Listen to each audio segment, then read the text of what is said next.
하나님께서 우리에게 들려주시는 이 세상의 시작과 과정과 끝에 대하여서 간략하게 여러분들에게 소개해드리면 이렇습니다. 하나님께서 천지를 창조하시고요. 그리고 그것도 무에서 아무것도 없는 곳에서 하나님께서 말씀으로 이 온 세상을 창조하십니다. 그리고 그 창조의 꽃으로 사람을 지으시지요. 사람은 하나님께서 자기의 모양과 자기의 형상대로 지으십니다. 그러니까 여러분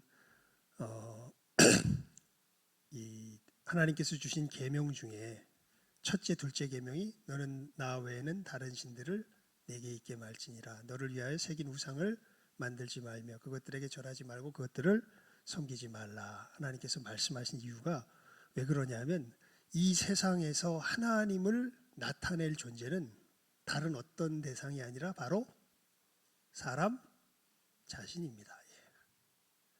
왜냐하면 하나님이 이 세상에서 하나님을 나타낼 존재로 지으신 게 누굴까요? 그게 사람입니다. 그래서 하나님의 모양과 형상대로 만드신 거죠. 그렇게 정말 이제 우리가 신약을 통하여서 확실하게 알게 된 것인데요. 하나님께서 왜 우리를 만드셨는지 이건 분명해요. 하나님이 우리로 하여금 하나님께서 누리시는 그 생명을 함께 누리며 살아갈 자가 되게 하기, 살아가는 존재들이 되게 하기 위해서. 그러니까 좀 뭐라 그럴까요? 너무 황공하기도 하고 너무 어마어마해서 잘 안 믿기는 내용입니다. 하나님께서 사람을 만드셨는데 왜 하나님께서 사람을 만드셨냐면 하나님이 누리시는 그 삶을 누구도 사람들도 함께 살아가며 그 하나님의 영광이 이 사람들을 통하여서 이 온 세상에 충만하도록 그렇게 하기 위한 어마어마한 복을 받고 태어난 존재들이 바로 우리들입니다. 그런데 하나님을 닮게 하시면서 우리들에게 정말 하나님께서 하나님의 의지만큼 존중하여서 우리의 의지를 존중하여 주셨습니다. 그 삶을 하나님이 간섭 안 하시고 누가 원하여야 우리가 원할 때 받을 수 있도록 그렇게 하나님께서 그 삶의 선택권을 우리들에게 주시지요. 그게 선악과 사건이 아닙니까? 그리고 그 삶은 하나님께 대한 분명하고 확실한 신뢰 속에서 우리들에게 주어집니다.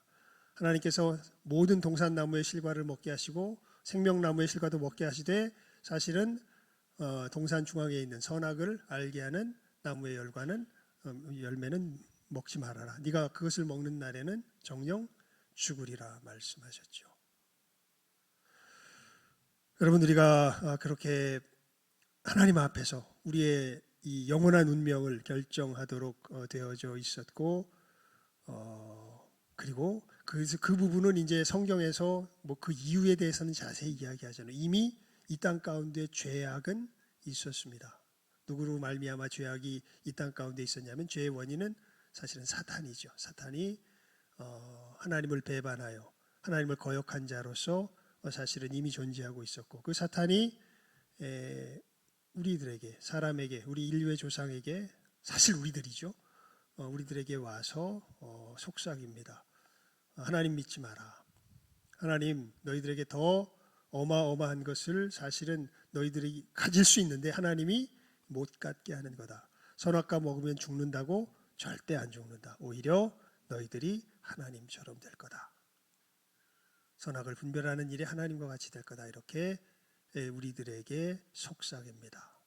그리고 우리들은 아담 안에서 하나님을 신뢰하는 길을 택하기보다 사단의 말을 듣고 하나님을 거역하는 길을 택하지요. 그리고 우리는 그 순간 하나님과 관계가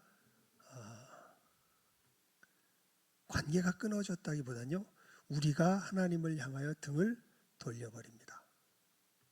그러니까 여러분, 이게 정말 놀라운데요. 하나님은 우리의 자원하는 자유의지 속에서 무엇을 받아 누리도록, 하나님의 생명을 받아 누리도록 우리를 지으셨어요. 그런데 이 사단의 타락, 사단의 유혹 속에서 우리가 타락함으로 이 자유의지 속에서 우리는 하나님을 뭐하는 존재로 스스로 서버리냐 하면 하나님을 거역하고 하나님을 배반하는 존재로 우리가 스스로 서게 됩니다. 하나님을 못 믿는 것이 사실은 똑같은 이야기예요. 이것의 실체를 제가 설교 시간과 말씀을 전할 때 여러분들과 이야기할 때 늘 자주 말씀드리지요. 여러분, 양심이 있잖아요, 우리들 속에. 그런데 우리는 양심에 따라 살 수가 없습니다. 양심에 따라 살아야 된다는 건 아는데 양심에 따라 살면은 살 수가 말 그대로 없습니다. 이게 하나님을 배반한, 하나님을 등진 우리들의 실체가 되죠. 여러분, 하나님은요,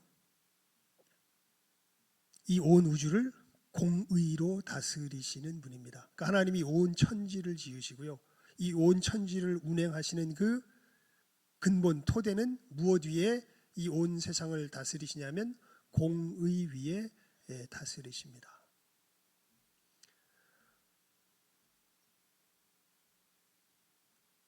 인과응보는 하나님께서 절대 놓지 않으시는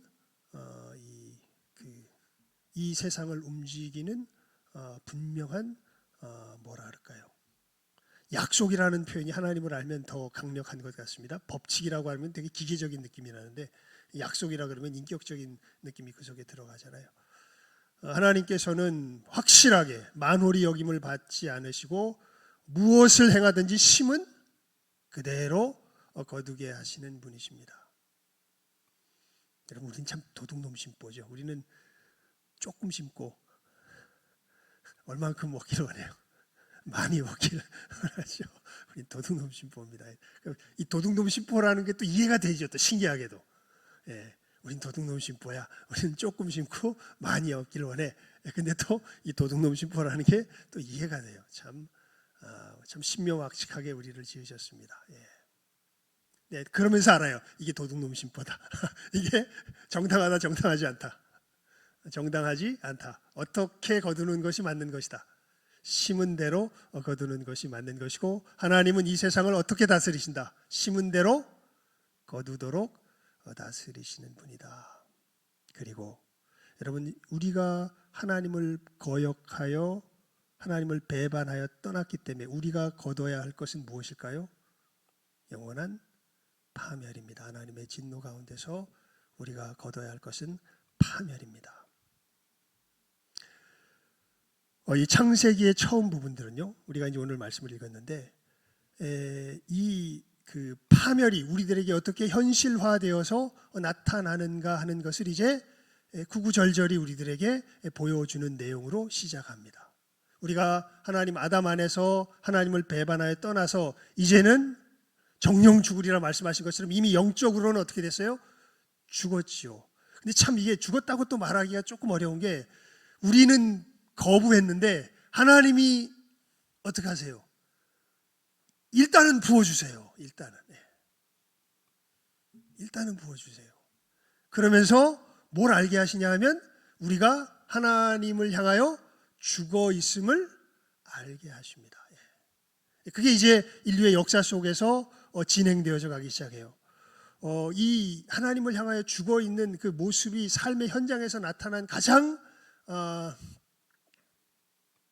가슴 아픈 사건이 가인이 자기 동생 아벨을 쳐서 죽이는 사건이죠. 여러분, 이제 우리는 하나님을 아니까, 진리를 배웠으니까 착각하면 안 돼요. 절대로 환경이 나빠서 내가 나쁜 놈이 되는 게 아니에요. 확실히 하십시오. 뭐가 나빠서 내가 나빠지지 않는다? 환경이 나빠서 나빠지지 않는다. 왜냐하면 인류가 나빠진 그 최초의 환경은 완벽한 환경이었습니다. 언제 나빠졌습니까? 하나님이 보시기에 심히 좋았더란 그 환경 속에서 누가 타락해요? 아담이 타락합니다. 가인이 자기 동생을 죽인 건요, 자기에게 뭐가 모자라서 죽였던 게 아니에요. 그냥 뭐 때문에 죽인 거예요? 질투심 때문에 죽입니다. 질투심 때문에. 여러분, 우리가 잘 알아야 됩니다. 그래서 예수님 그러셨죠. 너희를 더럽게 하는 것이 너희 밖에서 들어오는 것이 너희를 더럽게 하는 것이 아니라, 왜냐하면 유대인들이 이제 이 정결 예식의 규례를 들고 나와가지고 왜 당신 제자들은, 예수님의 제자들은 음식 먹을 때 손을 씻지 않습니까? 왜 이렇게 더럽게 먹습니까? 이게 더러운 게 위생적으로 더럽다는 뜻이 아니라요. 여러분, 유대인들은 이 음식 먹을 때마다 하나님께 기도합니다. 우리 기도 폼은 고개 숙이고 눈 감고 손 모으는 거지만 유대인들의 기도 폼은 정반대예요. 고개 들고 눈 뜨고 손 벌리는 겁니다. 이렇게 기도해요. 이렇게. 근데 그 기도할 때 무슨 손으로 기도할 수 없다. 밥 먹을 때 더러운 손으로 기도할 수 없다. 그래서 이제 뭘 하는 거예요? 손을 씻는 거예요. 그러니까 뭐 단순히 그냥 위생적인 어떤 이유 때문에 씻는 것은 아닙니다. 하나님 앞에 깨끗함으로 나아가려는 마음 속에서 손을 씻어라, 이렇게 이제 이 규례를 정한 것인데, 예수님의 제자들이 그걸 안 씻고 먹거든요. 그러니까 그걸 가지고 이제 막 뭐라 그러는 거죠. 그랬더니 예수님께서 말씀하시죠. 밖에서 너희들에게 들어가는 것이 너희를 더럽게 하는 것이 아니라 너희 속에서 밖으로 나오는 것이 너희를 더럽게 한다. 밖에서 들어가는 것은 입을 통하여서 유장을 거쳐서 뒤로 나가지만, 너희 속에서 나오는 것은 어디에서 나와서? 우리 속에서 나오는 건 어디에서 나옵니까? 마음에서 나오죠. 마음에서 나와서 너희를 더럽게 한다. 예레미야가 그러잖아요. 만물보다 심히 부패한 것이 사람의 마음이니 누가 능히 이를 깨달으려마는. 여호와께서 우리 심령을, 우리 폐부를, 우리 마음을 감찰하신다고요. 여러분, 우리가 이렇게 우리 정신에서, 우리 마음에서, 우리 영혼에서 하나님을 떠나며 더러워졌고, 이것 속에서 우리가 뿌리는 모든 것들은 사실은 하나님의 진노를, 하나님의 정말 그 재앙을 초래하는 것들을 우리가 뿌리면서 살아갑니다. 그래서 우리는 당연히 죽음을 거두게 되죠. 제가 오늘 본문 말씀으로 5장 21절에서 24절까지의 말씀을 읽었는데, 사실은 5장 1절부터 32절까지 읽었으면 싶었습니다. 이게 근데 너무 길어서 또 같은 말의 반복이고 또 이름 나오고 이러니까 여러분들이 힘들어할까 봐 안 읽었는데, 내용은 굉장히 단순한 내용이에요. 제가 잠깐만 읽어볼게요. 5장 1절부터. 이것은 아담의 계보를 적은 책이니라. 하나님이 사람을 창조하실 때에 하나님의 모양대로 지으시되 남자와 여자를 창조하셨고, 그들이 창조되던 날에 하나님이 그들에게 복을 주시고 그들의 이름을 사람이라 일컬으셨더라. 자, 여러분, 이렇게 사실은 복되게 지은 우리가 결국 아담의 타락 가운데 이 재앙 가운데 거하게 되는 모습이 쭉 적혀져 있는 겁니다. 그러면서 이제 앞의 내용, 이 4장까지의 내용을 보면 이 인류가 두 정신 속에서 크게 갈려지는 걸 보게 돼요. 하나는 이 가인을 따라 사는, 가인의 정신에 따라 살아가는 그러한 모습이 있고, 하나는 셋의 정신을 따라 살아가는 그러한 모습이 있습니다. 가인의 정신은 누구로부터 확실하게 독립을 선언해서, 하나님으로부터 확실하게 독립을 선언해서 자기의 힘으로 자기의 생명과 안전과 모든 것을 책임지고 나가겠다는 그러한 정신의 삶입니다. 셋의 자손들은 다르지요. 그들은 누구의 이름을 우리 5장 폈으니까요. 우리 4장 26절 한번 읽어볼까요? 4장 26절 시작하면 읽습니다. 4장 26절입니다. 5장 우리 펴 있으니까요. 금방 찾을 수 있겠죠. 4장 26절 시작. 셋도 아들을 낳고 그의 이름을 에노스라 하였으며 그때의 사람들이 비로소 여호와의 이름을 불렀더라. 예. 그러니까 셋의 자손들의 영향을 받아서 어떤 사람들이 이제 있냐 하면 누구의 이름을 부르는, 여호와의 이름을 부르는 사람들이 있고, 가인의 정신 속에서 이제는 완전히 하나님으로부터 스스로를 모아해서 독립시켜서 자기 힘으로 자기 능력으로 자기의 생명을 책임지며 안전을 보장받기 위해서 살아가는 사람들이 두 종류의 정신이 충돌하여 살아가는데, 여러분 누구 정신이 우리들을 다 이 온 세계를 덮을까요? 그 다음 이야기가 이제 그것을 암시하여 주고 있죠. 이렇게 하나님께서 이 그 사람에게 이제 생육하고 번성하도록 하셨고, 아담은 130세에 5장 4절을 3절 읽습니다. 제가 자기 모양 곧 자기의 형상과 같은 아들을 낳아 이름을 셋이라 하였고, 아담은 셋을 낳은 후 800년을 지내며 자녀를 낳았으며 그는 930세를 살고 어떻게 되더라? 죽었더라.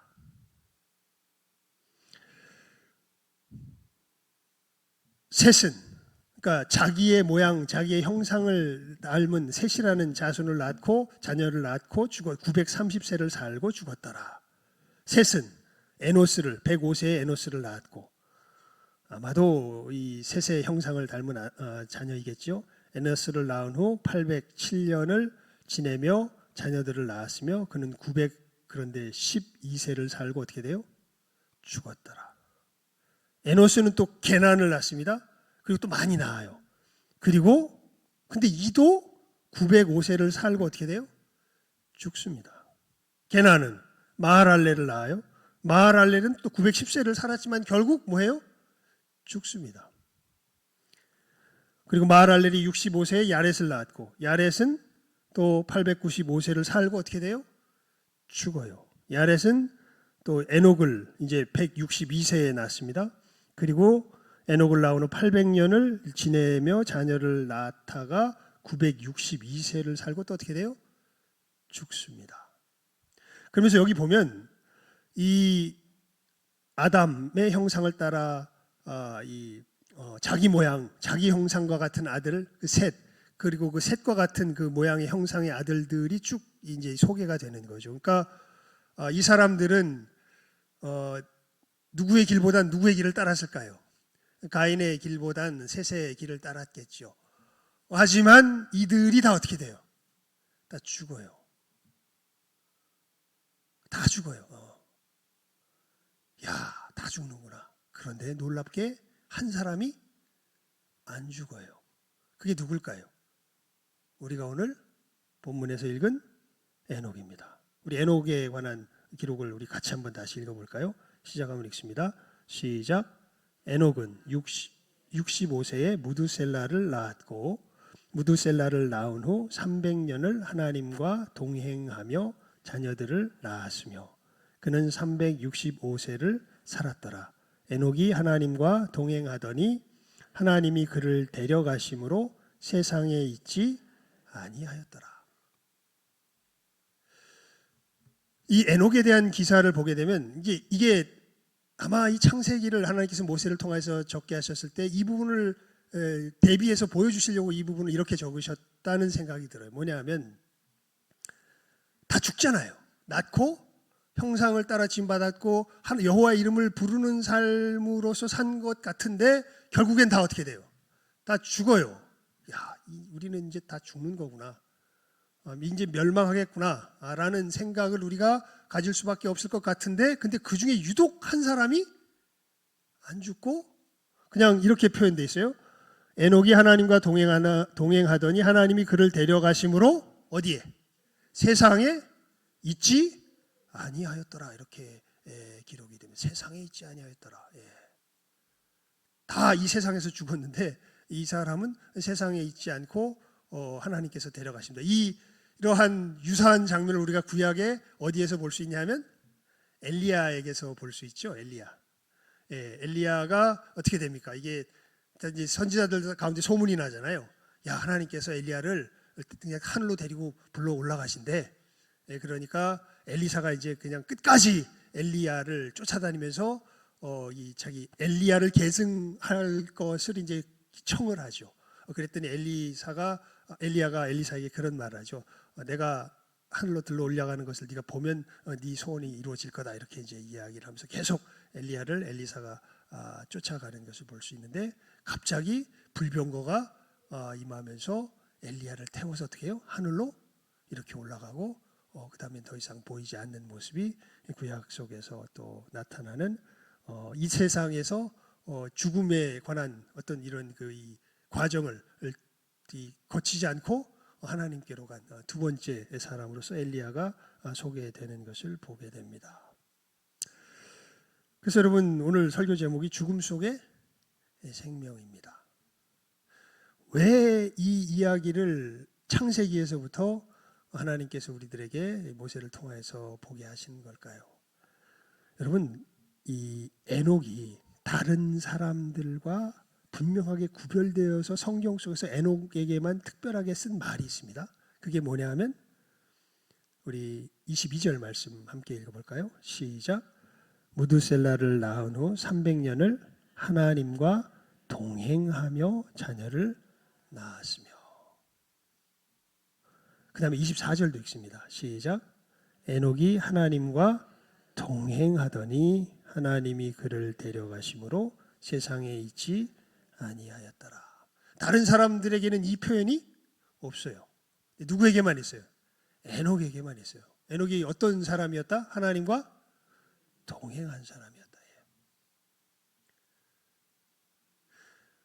정말 위대한 동행은요, 애를 낳을 때 하나님과 동행하는 건가 봐요. 모세는 홍해를 가를 때 누구와 동행했어요? 하나님과 동행했죠. 많은 성경에 나오는 위대한 사람들은 위대한 기적을 행할 때 누구와 동행해요? 하나님과 동행해요. 그런데 이 에녹은 어떨 때 하나님과 동행했다고 표현이 되어 있습니까? 자녀를 낳을 때 하나님과 동행하였다, 이렇게 표현이 되어 있습니다. 그러니까 일상에서의 동행이죠. 그러니까 삶 자체가 누구와 동행하는 삶이었다는 거예요. 하나님과 동행하는 삶이었다는 거예요. 그러면서 여러분 가만히 보면요, 우리 창세기 폈으니까 노아에 대해서도 이런 표현을 씁니다. 6장 9절, 5장 폈으니까 6장 한 장만 넘어가면 되잖아요. 6장 9절 한번 펴보세요. 6장 9절입니다. 6장 9절. 하나님께서 이 온 세상을 홍수로 쓸어버리시기로 작정하시는데 노아는 구원을 얻잖아요. 근데 이 노아에 대해서 어떻게 표현되어 있냐면 6장 9절 말씀 읽습니다. 시작. 이것이 노아의 족본이라. 노아는 의인이요 당대의 완전한 자라. 그는 하나님과 동행하였으며. 그러니까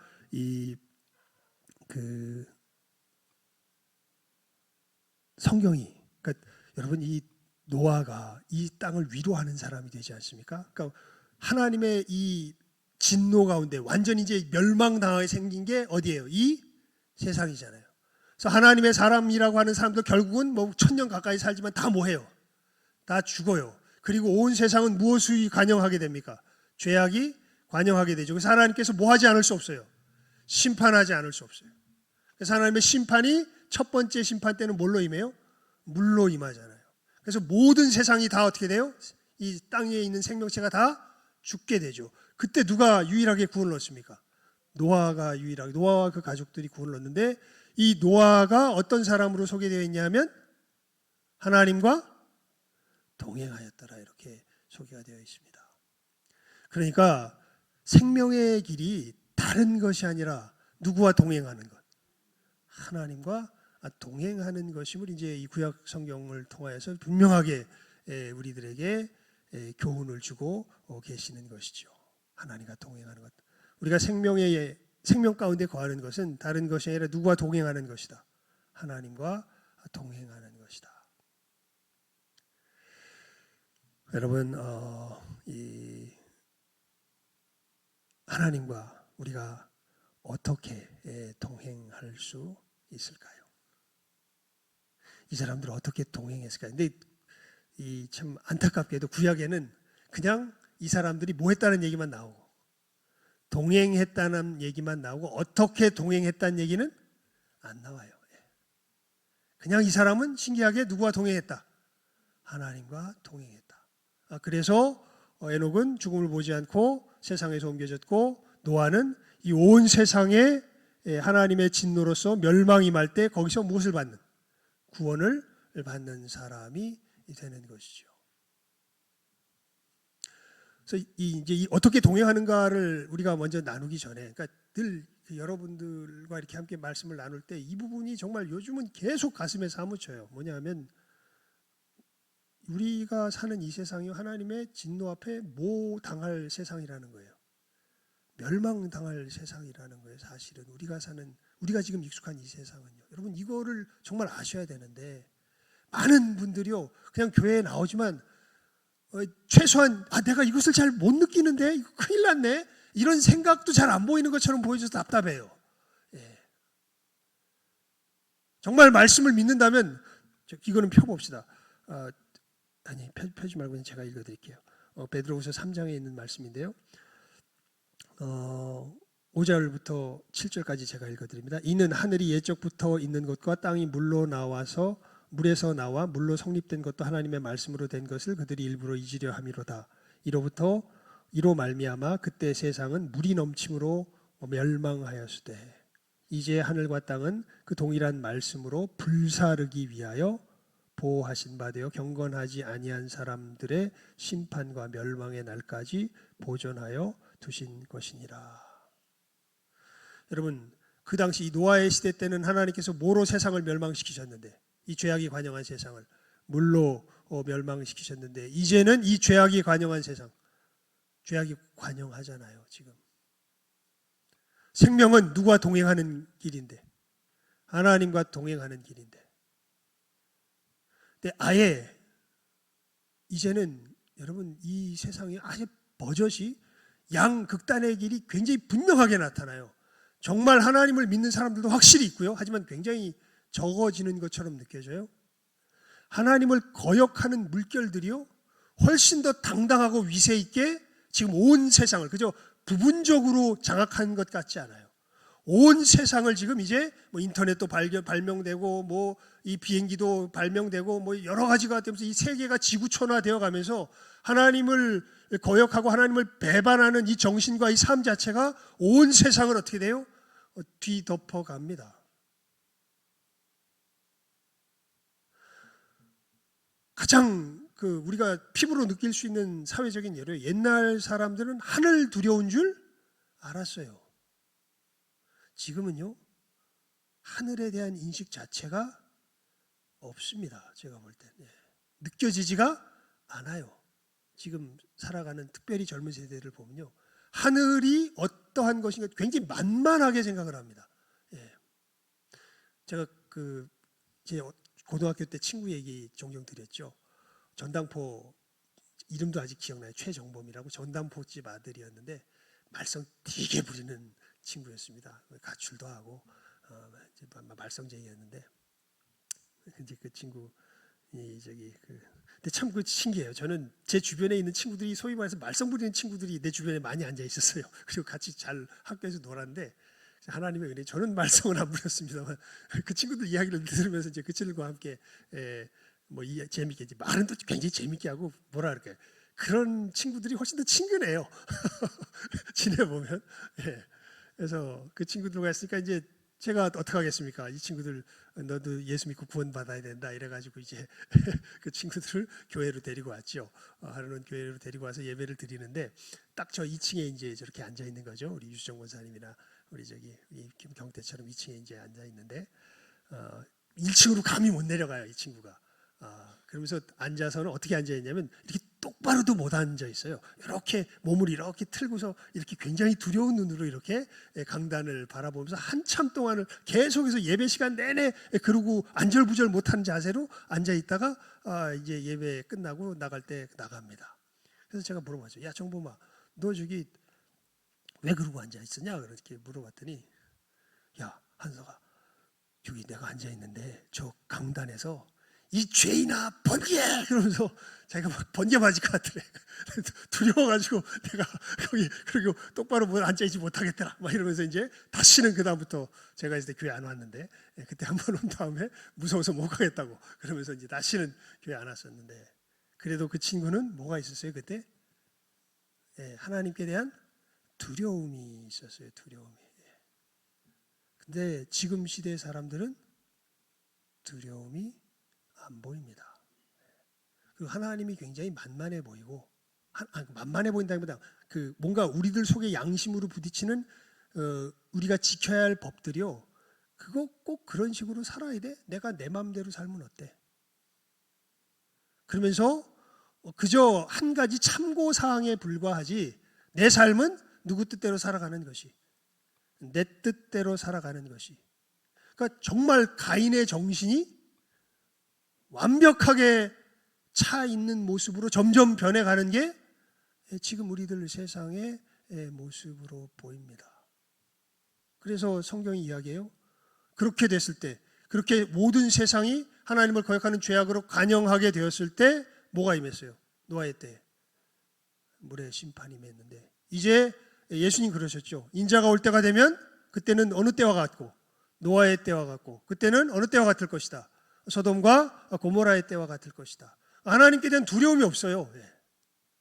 그 정신이 온 도시를, 노아의 때는 온 세상을 가득 채웠습니다.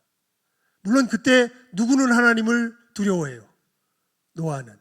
누구는 하나님을 두려워해요. 롯은. 근데 이 사람들은 굉장히 소수예요.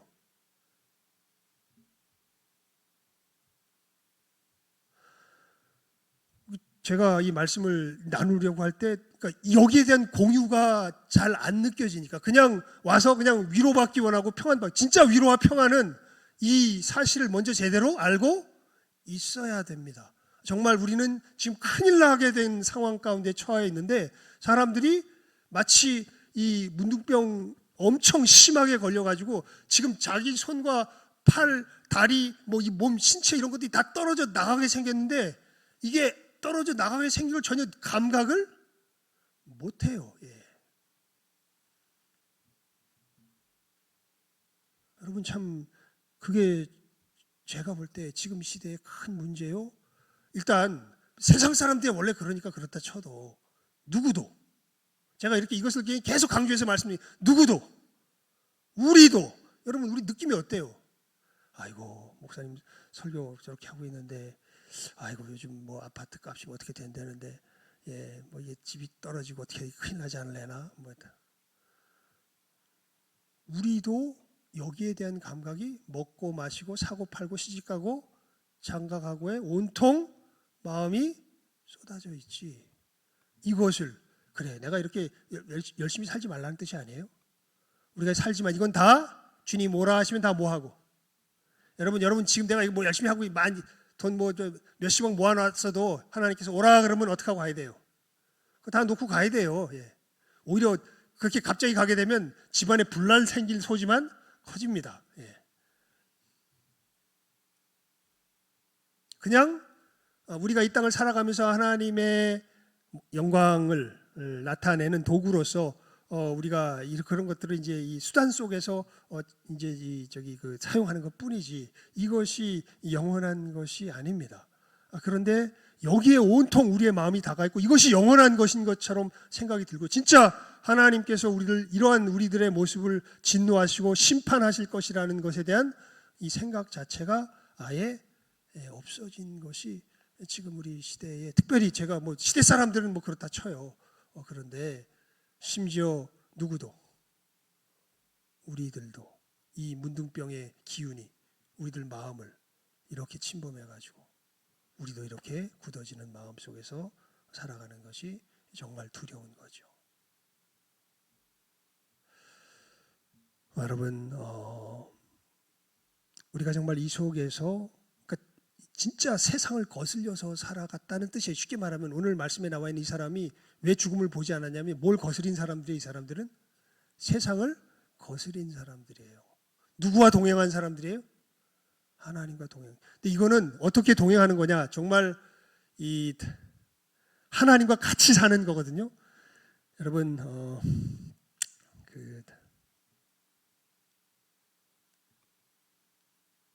제가요 며칠 전에 저 지난 주일날 아내한테 이제 이 산책 같이 가시다 이렇게 해가지고 이제 산책 나가 예배 끝나고 나서 산책 같이 갔다 왔는데요.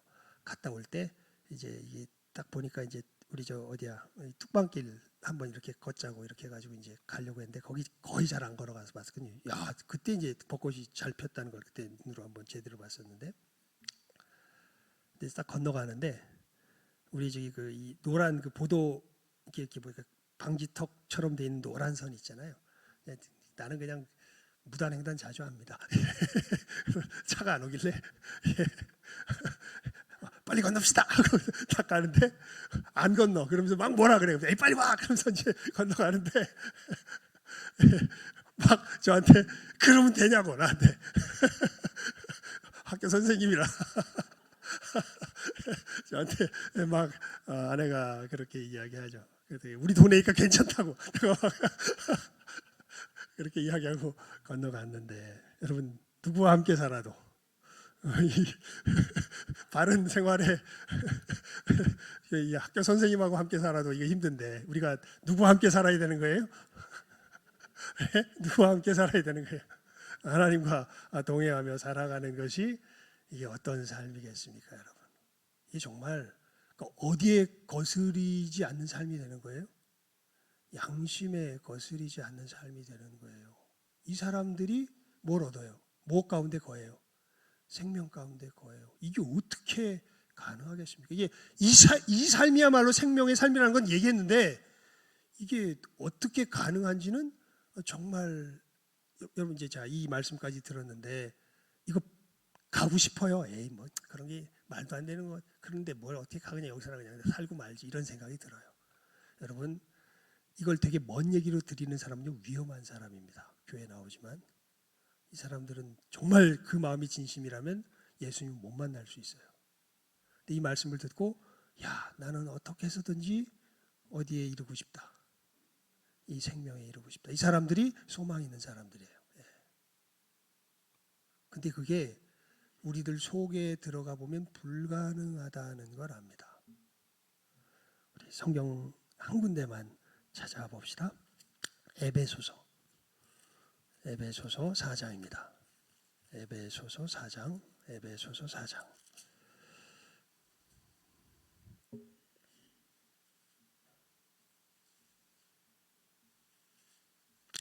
7절에서 10절까지.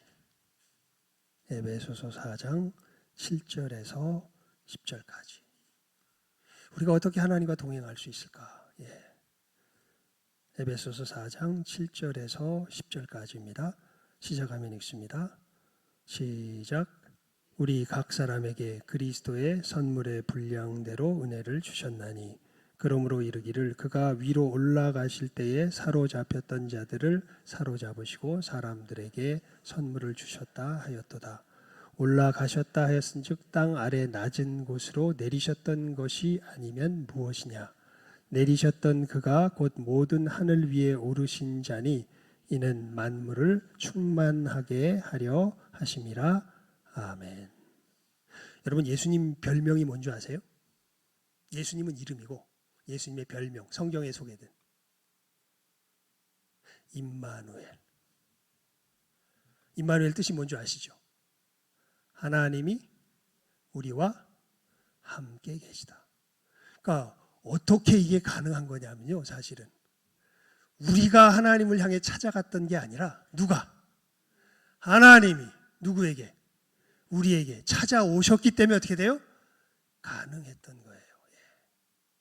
그래서 노아를 보게 되면요, 노아는 하나님과 동행하였다라는 표현을 하기 전에 하나님께 무엇을 입은 자였더라? 은혜를 입은 자였더라, 이렇게 표현이 되어 있습니다. 여러분 이게 어떻게 가능하냐면 하나님께서 우리들에게 오심으로 가능한데, 하나님이 그러니까 이 비밀이 그러니까 이제 어디에서 확실히 이제 밝혀졌던 거냐면 예수님께서 이 땅 가운데 오심으로 말미암아 밝혀졌던 거죠. 여러분 그러니까 이제 좀 거두절미하고 막 건너뛰어서 핵심만 이야기하면요, 사실 에녹도 어떻게 하나님과 동행할 수 있었던 거예요? 누구 때문에? 예수님 때문에 동행할 수 있었던 거예요. 예.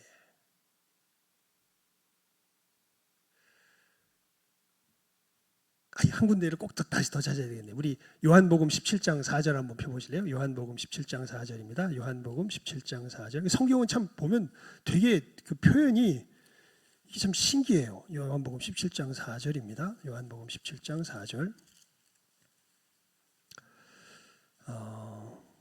예수님께서 십자가에서 이 죽으시기 전에 하시는 기도거든요. 근데 4절 말씀 읽어봐요. 시작하면 읽습니다. 17장 4절 시작. 아버지께서 내게 하라고 주신 일을 내가 이루어 아버지를 이 세상에서 영화롭게 하였사오니. 근데 이때는 예수님께서 십자가를 지시기 전에 대제사장의 기도를 드리는데 마치 이게 십자가의 그 역사를 말하는 거거든요. 아버지께서 내게 하라고 주신 일, 이걸 마치 뭐 한 것처럼 말씀하세요. 다 이미 이루어서 이 일이 미래 일이 아니라 무슨 일처럼, 과거의 일처럼 말씀하시죠. 4절에 보면 영생은 곧 아버지께서 내게 하라고 주신 일을 내가 이루어 아버지를 이 세상에서 영화롭게 하셨사오니. 그래서 내가 신학자 이름 잊어버렸다. 그 독일의 한 유명한 신학자가요, 그리스도와 시간이라는 책을 씁니다. 이게 사실 우리들은 그냥 과거, 미래, 현재, 미래로 이렇게 시간이 지나가는데 성경의 모든 시간의 어떻게 보면 중심은 놀랍게도 어디가 중심이 되냐면 천지 창조가 중심이 되기보다는 어디가 중심이 될까요? 예수님의 대속의 역사가 중심이 되어서 사실은 이 성경을 읽어보면 우리들에게 이렇게 의미가 다가오게 되는 것을 보게 됩니다. 그러니까 이건 예수님의 역사 속에서 뭐가 초월돼 버리냐면 시간이 초월돼 버려요. 예. 결론은 이겁니다. 여러분, 우리가 하나님과 동행해야 생명을 얻는데 우리가 어떻게 하나님과 동행해요? 하나님께서 찾아오셔서 동행하게 하시는 그분을 내가 맞아 드려야 동행할 수 있습니다. 그래서 사도 요한이 이렇게 이야기하죠. 영접하는 자 곧 그 이름을 믿는 자들에게는 하나님의 자녀가 되는 권세를 주셨으니.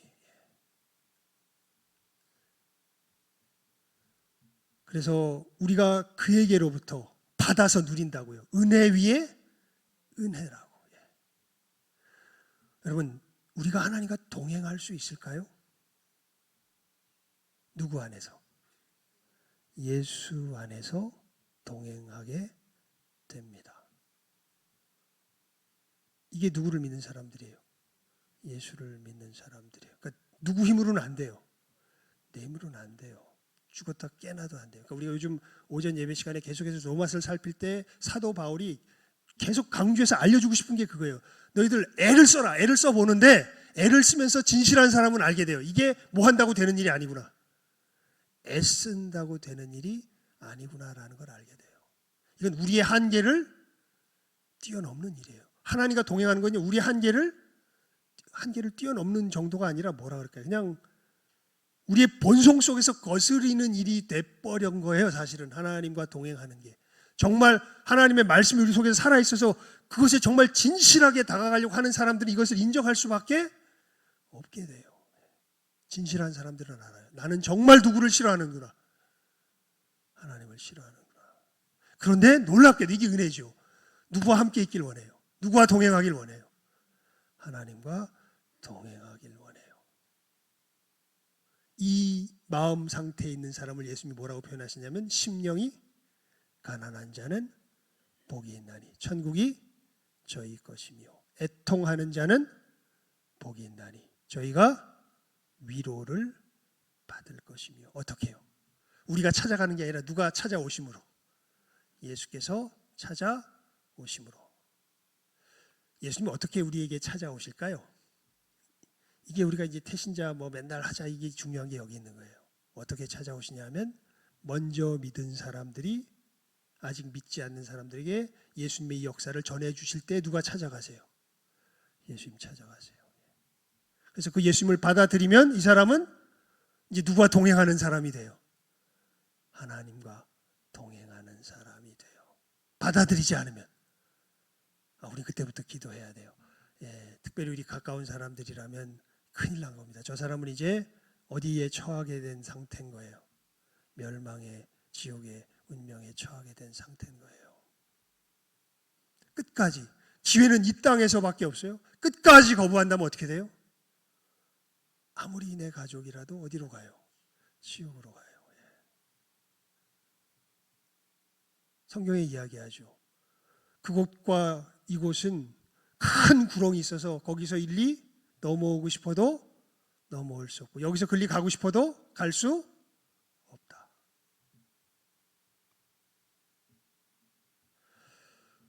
여러분 이 분명한 성경의 진리를 다시 한번 깨달아 하시고, 그러니까 오늘 말씀 속에서 핵심 내용은 그거예요. 생명이 뭐냐면 결국 누구와 동행하는 거다. 하나님과 동행하는 거다. 그 속에 생명이 있는 거다. 어떻게 해요? 여기에 대해서는 구약에서는 얘기 안 했는데, 여기 구약의 말씀 속에서는 명백하게 나오질 않았는데 신약에서 분명히 알려주시죠.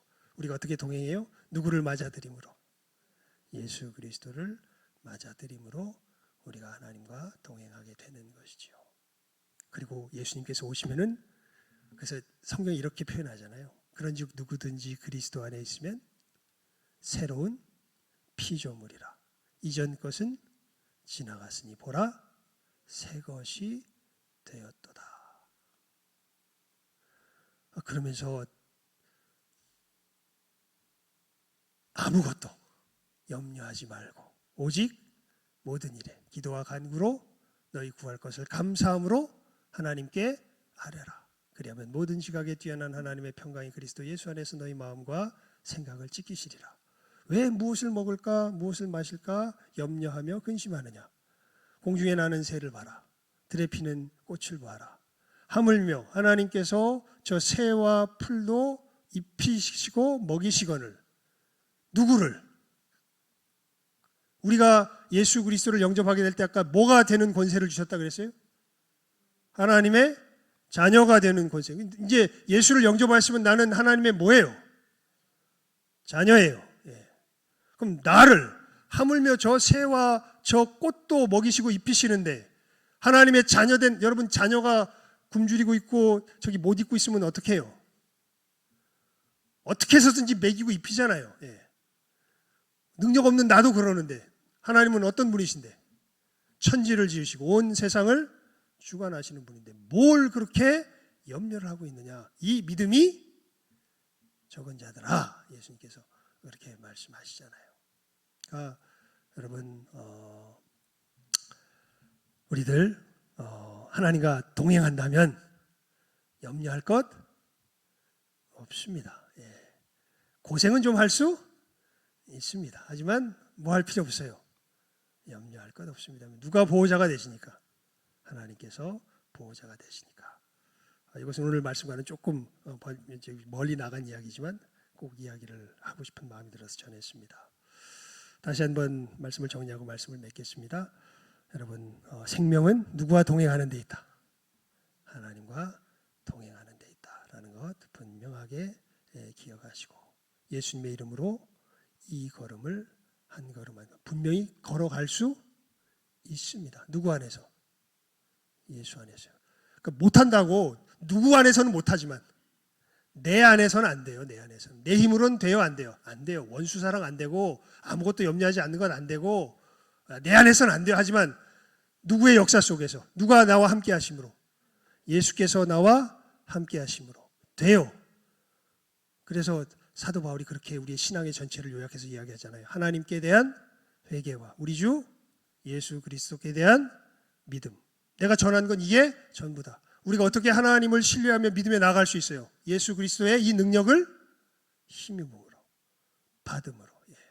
이 분명한 사실을 마음속에 새기시고, 이게 일단은 안 알아지면요, 그냥 아멘으로 마음속에 새겨만 놓으세요. 이게 하나님께서 우리에게 분명히 주신 진리의 말씀이니까. 그리고 깨달아 알 수 있도록 나에게 신령한 지혜를 달라고 기도하시며 나아가시기 바랍니다. 이 은혜가 우리 모두에게 임하기를 주님의 이름으로 축원을 드립니다. 기도하겠습니다. 하나님 아버지, 감사합니다. 저희들 이 시간에 온 세상이 죽음으로 덮여 있는 그곳에 생명의 모습이 보인 놀라운 기록을 저희들 살펴보았고, 그 생명은 다른 것이 아니라 누구도 하나님과 동행하며 사는 그런 존재가 없는 그곳에서 놀랍게도 하나님과 동행했던 그 에녹의 모습 속에서 진정한 생명의 길이 어떻게 열리는가 저희들에게 분명한 교훈을 주심 감사드립니다. 우리 주 예수 그리스도 안에서 하나님과 동행하는 이 길이 열렸음을 이 시간 함께한 모든 귀한 영혼들 잘 마음속에 이 약속의 말씀을 새기게 하여 주시고 예수님께서 어떻게 우리로 하나님과 동행하게 하시는지 그것을 깨달아하는 신령한 지혜를 구할 줄 아는 이 시간 함께하는 모든 귀한 영혼들 되게 하여 주시옵소서. 하나님, 그러므로 말미암아 점점 하나님을 거역하며 정말 멸망의 그 심판의 불길을 초래하고 있는 이 세상 속에서 진정한 생명의 길이 이곳에 있음을 전하며 증거하며 나누며 참으로 여러 사람들을 이 생명의 길로 인도할 줄 아는 이 시간 함께하는 우리 모든 귀한 영혼들 다 되게 하여 주시기를 간절히 바라옵고 소원하오며 모든 것 예수님 이름으로 기도드리옵나이다. 아멘.